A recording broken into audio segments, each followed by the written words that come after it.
लोणार तालुक्यात शुक्रवारी अचानक मुसळधार पावसासह गारपीट झाली होती। वजर आघाव, येवती, कासारी आणि भुमराळा या शिवारातील शेतकऱ्यांचं कांदा, गहू, ज्वारी तसंच फळपीक आणि फळभाज्यांचं मोठ्या प्रमाणात नुकसान झालं। प्राथमिक अंदाजानुसार लाखो रुपयांचं आर्थिक नुकसान झाल्याचं सांगितलं जातंय। या संकटामुळे शेतकऱ्यांना धीर देण्यासाठी भाजप प्रदेश प्रवक्ते विनोद वाघ घटनास्थळी पोहोचले। त्यांनी शेतकऱ्यांची पाहणी केली, संवाद साधला आणि प्रशासनाला तातडीने पंचनामे करण्याचे निर्देश दिले। तसंच त्यांनी नुकसानग्रस्त शेतकऱ्यांना लवकरात लवकर मदत मिळेल याची हमी दिली। यावेळी चिंचोली सांगळे येथील किराणा दुकानाच्या आगीत नुकसान झालेल्या कुटुंबाला भेट देऊन विनोद वाघ यांनी आर्थिक मदत केली आणि प्रशासनाकडून आवश्यक मदत मिळवण्याचं आश्वासन दिलं। या उपक्रमामुळे शेतकरी आणि कुटुंबाला धीर मिळाला असून स्थानिक एकजूट आणि संवेदनशीलतेचं दर्शन घडलं। संपूर्ण महाराष्ट्रात जवळपास अनेक ठिकाणी जी काही अतिवृष्टी झाली त्याच पद्धतीची अतिवृष्टी लोणार तालुक्यातील वजर, कासारी आणि येवती या परिसरात सुद्धा पावसामुळे अनेक शेतकऱ्याचं प्रचंड नुकसान झालं। आज आपण बघत असलेल्या या कांदा पिकाचं या ठिकाणी संपूर्ण प्रकारचं नुकसान झालेलं आपण पाहत आहे। शेतकरी ज्या मेहनतीनं आपल्या पिकाचं संगोपन करतात आणि अशा निसर्गाच्या प्रकोपामुळं या ठिकाणी त्यांचं सगळं होत्याचं नव्हतं होतं। आजच्या या परिस्थितीमुळं शेतकऱ्यांचं प्रचंड नुकसान या ठिकाणी झालेलं आहे। परंतु तरीसुद्धा शासन स्तरावर आपण याचा पाठपुरावा करून शेतकऱ्यांना जास्तीत जास्त मदत कशी देता येईल अशा पद्धतीची मागणी या ठिकाणी शासन स्तरावर करत आहोत। अनेक अधिकाऱ्यांसोबत बोलणं झालं, त्यांनी पंचनामे करायचंही सांगितलं, बरेच जण पाहून गेले।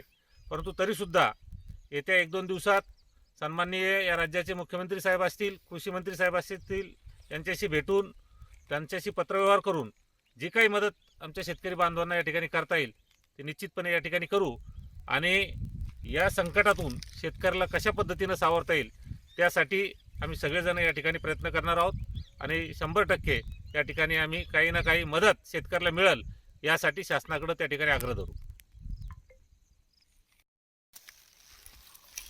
2-3 दिवसापूर्वी झालेल्या पावसानं व गारपिटीनं आमच्या येवती गावातील कांदा पिकाचं हे भरपूर नुकसान झालेलं आहे। आम्ही बियाचा कांदा लावलेला होता व कांदा जवळपास 3.5 एकर म्हणजे 50 क्विंटल बी लावलेलं होतं। 50 क्विंटलचा साधारण खर्च लावगडीचा व त्याचा सर्व खर्च जर पकडला तर 2 ते 2.5 लाखाच्या पुढे जातोय। इतक्या पद्धतीनं आम्ही त्या पिकावर खर्च केला आणि उत्पन्न मात्र आम्हाला झिरो आहे। पूर्ण गारपिटीनं पूर्ण नुकसान झालेली आहे। पांडेबाबा 2 दिवसाच्या अगोदर पांडेबाबा आलते, ते आले, त्यांना बोललो आम्ही, साहेब तुम्ही पंचनामा करायला आले का कसं? तर ते एवढं बोलले की बाबा आम्ही मोका तपासणीसाठी आलेलो आहे, आम्हाला वरून काय आदेश आलेले नाही पंचनाम्याचे याचे त्याचे। तहसीलदार साहेब आले, पाहून गेले, तिथून नाही तर परत कोणते प्रतिनिधी हे ते कोणी आलेलं नाही आहे। आमचं शासनाकडे एवढीच विनंती आहे की आमचं नुकसान भरपूर झालेलं आहे। कृषी मंत्री साहेबांना बी आमचं म्हणणं एवढंच आहे की शेतकऱ्याकडे तुम्ही बघा, आमचं नुकसानाकडे बघा, आम्हाला लेकरं बाळ आहेत, आम्हाला त्यांचं शिक्षण घर चालवायचं आहे, ते आम्हाला याच्यातून रुपयाही फायदा नाही आहे। वरून आमचे 2.5 ते 3 लाख रुपये खर्च झालेला आहे। आता एवढे पैसे आमच्याजवळ स्वतःजवळ नाही आहे, आम्ही व्याजानं काढून आणून या शेत्या केलेल्या आहे।